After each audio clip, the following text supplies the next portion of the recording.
Miss? And would you... That's Mr. Goldfinger's suite. Yes, I know. You're very sweet.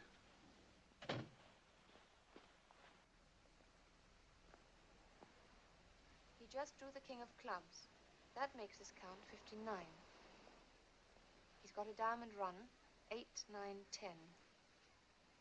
He's holding on to the 6 of spades, so I guess he thinks you want it. That last draw was the 8 of hearts. He needs kings and queens. Who are you? Bond. James Bond. That is Sean Connery starring as James Bond 007 in the film Goldfinger, which is just the third entry in the so far 25 film-long franchise, which saw Connery originating the role of 007. What's your name? Hello, my name is Ray Pletcher, and welcome to my ranking of the James Bond movies. I thought it'd be fun to go through and rank the James Bond movies according to each respective actor because No Time to Die, Daniel Craig's final Bond film and the 25th Bond film overall, is coming out this October after many delays, including COVID and all the production delays that happened beforehand. And so I thought it'd be interesting to do this just for fun. So as we go through and start with the Sean Connery days, which the Sean Connery era, which ran from 1962 to 1971, with a return to the role in 1983. Connery's spy movies explored espionage in the Cold War, and it's interesting to compare that to the present-day Bond movies of Daniel Craig, which sees Craig's Bond combating the age on terrorism. So Part 2 will be coming up after this, which will be the Roger Moore era, and then so forth with Timothy Dalton and Pierce Brosnan, and of course Daniel Craig, and my review of No Time to Die. So hopefully you enjoy this series. This is my take on what the ranking of the Bond movies is, and feel free to share your opinion on where these films fall in terms of quality.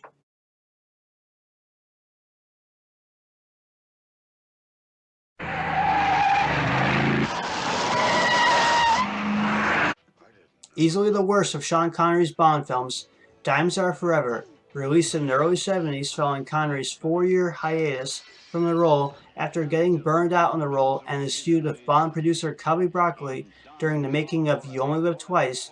He returned to the role for what he said at the time would be his final appearance as 007, as part of a new agreement he signed with the studio to make additional non-007 movies and to receive a heightened salary of $1.25 million, which he ended up donating to charity.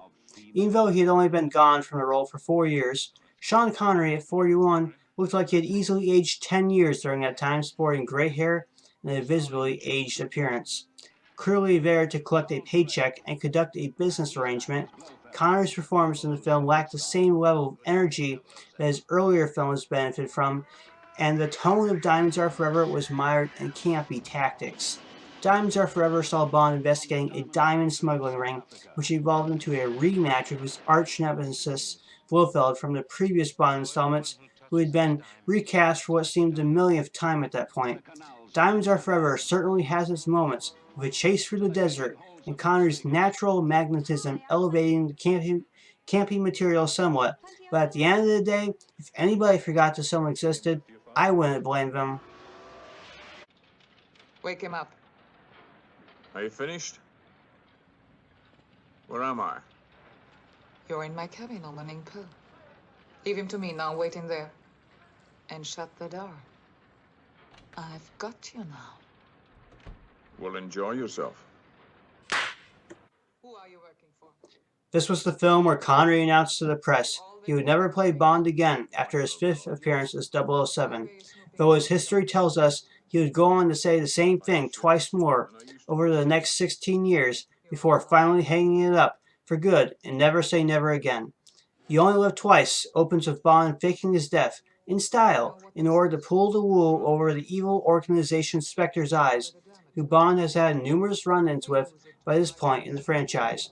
So he is able to operate covertly as he investigates a series of space hijackings intended to provoke Russia and the United States into a war with each other, which could have deadly consequences. Bond teams up with the Japanese Secret Service to go deep cover as a Japanese man in order to get to the bottom of Blofeld, the leader of Spectre's plot, which culminates in a showdown in Blofeld's secret base concealed in a volcano. The theatrics and espionage intrigue certainly let this film shine at times, but I'm ranking this film as Connery's second worst entry as Bond because at this point, Connery had lost the enthusiasm for playing Bond, and the film was a bit of a slow burn, which, with not as inspired a plot as its predecessors. Well, I've stolen a Satter's new process for making monosodium glutamate. And, well, it's worth $300,000. That's it. He's never gone this far before.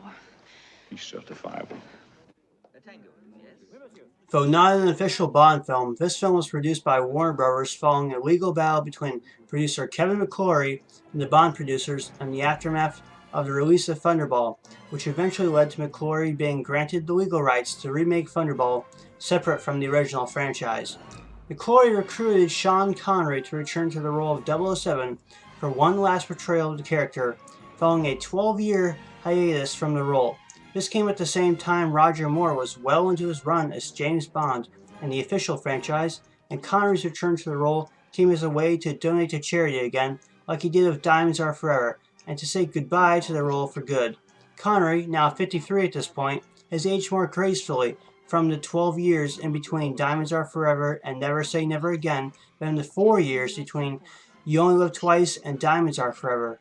The plot, a remake of Thunderball, finds Bond, who has been for years an extinct dinosaur in the spy world, with the 00 section suspended and his skills mostly put to use in the classroom to teach, sent to a rehab facility to get himself into shape, where he stumbles upon a plot by Spectre to steal 2 nuclear warheads and detonate them upon unknown targets. Never Say Never Again is a far better swan song for Connery's Bond than Diamonds Are Forever was, with Bond put into an adventure that finds himself coming up against a classic Bond villain played by a famous Shakespearean actor and romancing the villain's beautiful girlfriend, Domino, played by the dynamic Kim Basinger, who brings a strong sense of reality to the role, making her a well-matched love interest for Bond upon his retirement from the British Secret Service at the end of the movie. Never Say Never Again is far from perfect, with certain classic Bond elements removed with the absence of the original actors from Connery's Bond films playing the supporting characters of M, Moneypenny, and Q, but the adventure and class of Connery's final mission as Bond is full of spectacle and intrigue and romance, not to mention beautiful exotic locations, which makes this film a fitting ending for Connery's Bond, as in the final moments of the film he promises the lovely Domino never again. Somehow I've got to transmit a message out of here.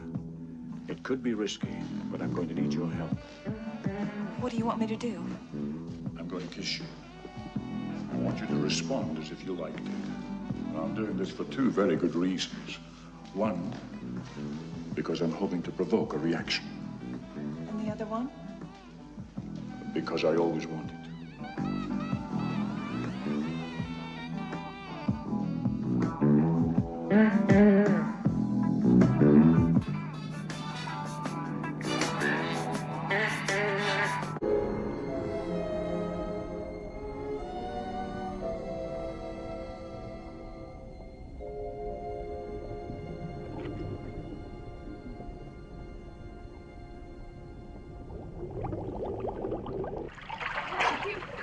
James Bond.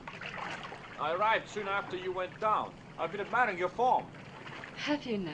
Your name's James Bond, and you've been admiring my form? Most girls just paddle around.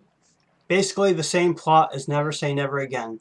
Thunderball was the Bond picture that saw Kevin McClory attached as producer, in addition to Cubby Broccoli and Harry Saltzman, due to a legal battle between Ian Fleming and McClory, after McClory, who had socialized with Ian Fleming, claimed Fleming got the idea for his Bond book, Thunderball, from McClory.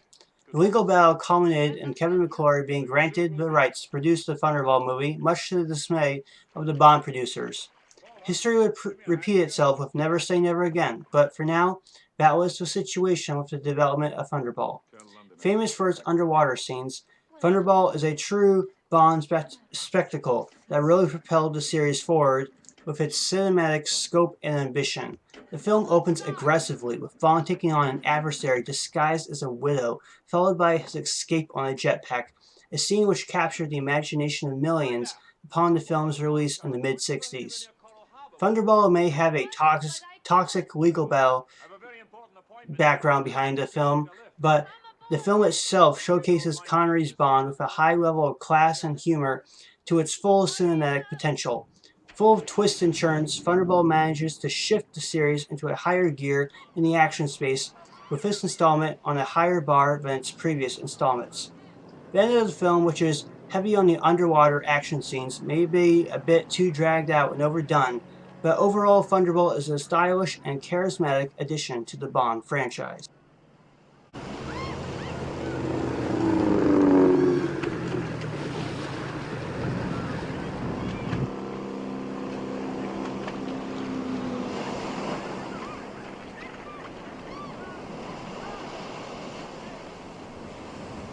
Perhaps you could lunch by the pool. And how about your urgent appointment? Carte. Neuf à la banque. I need another 1,000. I admire your courage, Miss... Trench. Sylvia Trench. I admire your luck, Mr. Bond. James Bond. Mr. Bond, I suppose you wouldn't care to, raise the limit? I have no objections. Dr. No was the classic introduction to the 007 franchise, with the Bond producers setting out to establish a franchise which they envisioned would go on for a long time, and right they were. Originally, they wanted Cary Grant for the role of Bond, but Grant wasn't ready to commit himself to a franchise and wouldn't agree to any more than 2 films. But the Bond producers knew they needed their James Bond to sign on for at least 3 films in order to make it work. While Cary Grant's version of Bond would have surely been great, it's a good thing it didn't work out, as the relatively unknown Scottish actor at the time, Sean Connery, wouldn't have been cast in the role. Primarily set in Jamaica, Bond's first cinematic adventure finds him facing off against Dr. No, who reveals he works for Spectre, the evil organization Bond will continue to do battle with in subsequent films. Dr. No doesn't have the whole Bond formula established yet at this point, but it does establish the 007 character and how he is a man of action and adventure, but also a man who enjoys life, emphasized by his first meeting with the famous Bond girl, Honey Rider, played by Ursula Andress, who he meets on Dr. No's private island as she emerges from the ocean in beauty. Dr. No does lack the same level of fast pacing and cinematic thrills that later Bond films acquire, but it is a stellar introduction to Connery's Bond nonetheless. You see the headlines? British agent murders beautiful Russian spy, then commits suicide. Tell me, which lunatic asylum did they get you out of? The second entry in the franchise comes in my list as Connery's second best Bond film, in which Bond investigates an assassination plot involving a naive Russian beauty in order to retrieve a Soviet encryption device that was stolen by Spectre. From the movie's opening, we know Bond is high on Spectre's radar following his duel with Dr. No, and they recruit a Russian agent into doing their bidding for them. Only the Russian beauty, Tatiana Romanov, doesn't know she's working for Spectre. She thinks she's working for the Russian government.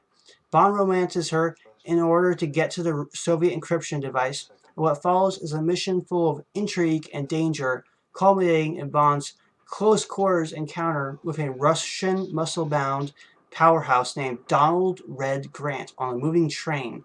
From Russia with Love may not be the most action-packed of the 007 films, but more than makes up for it with character, as Bond aligns himself with a family man, intelligence businessman who holds family blood in high esteem and finds himself quite proud of the establishment he has built, having started out in life as a circus freak. From Russia with Love's strong focus on character and the espionage nature of Bond's work distinguishes it from many other action films in the genre, and solidifies it in the number 2 spot on this list, only behind the Bond classic Goldfinger. What about that cigarette? Throw him down there. Any more in the other case?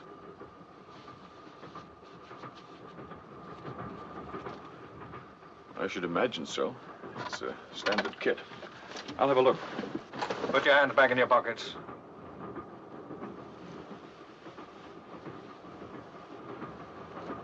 Keep them there.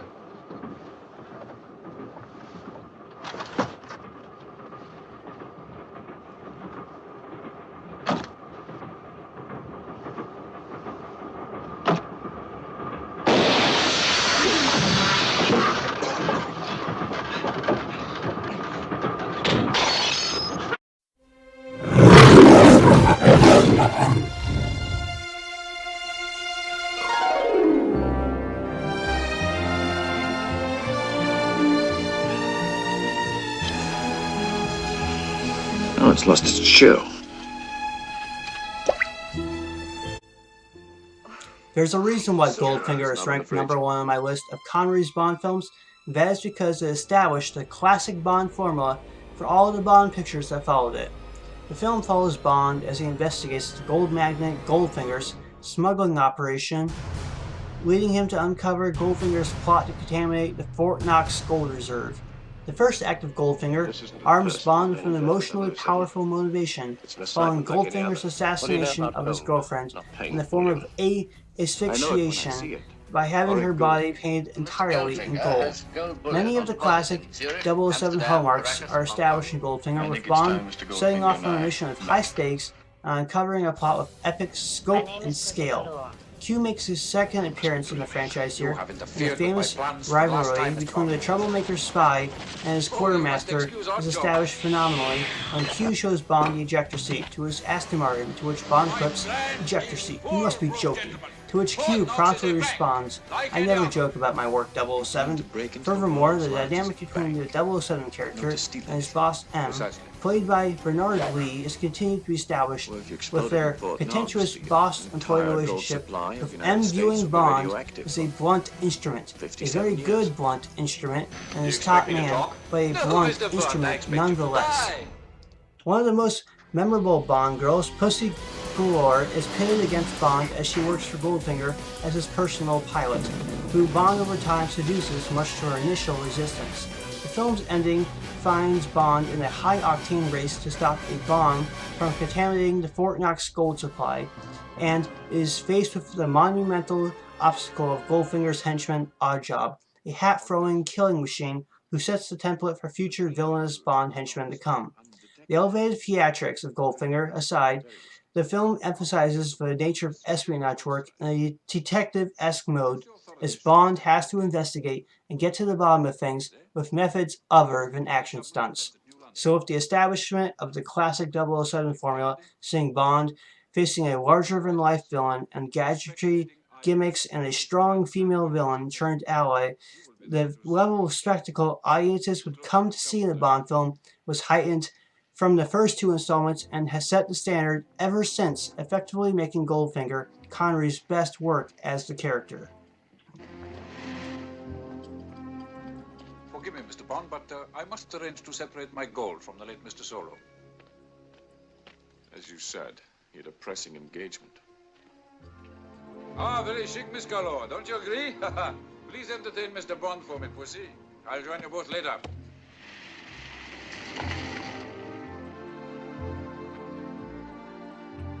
Well, how about it, handsome? Don't you think it's time we got to know each other socially?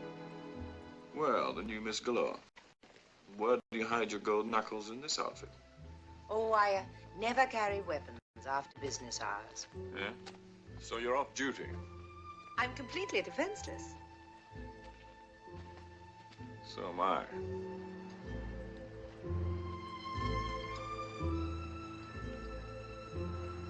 That's my James. Beautiful place Goldfinger has here. Yes. I'm glad you're enjoying it. Too bad it all has to end tomorrow morning. So that's my ranking of the Sean Connery Bond films.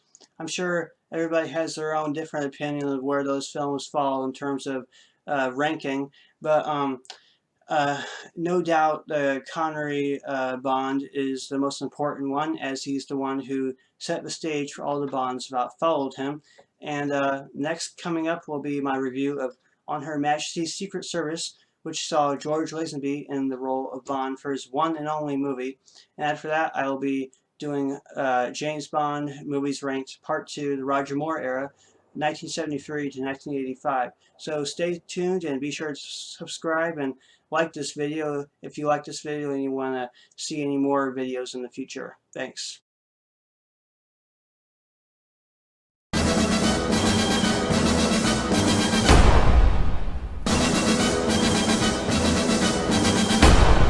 The name's Bond. James Bond.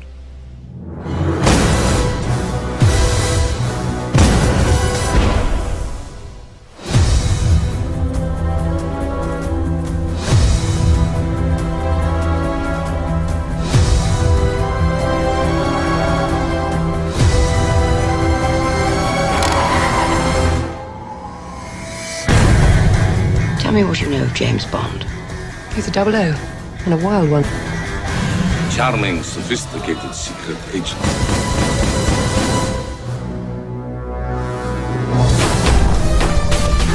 Who is also licensed to kill. You noticed.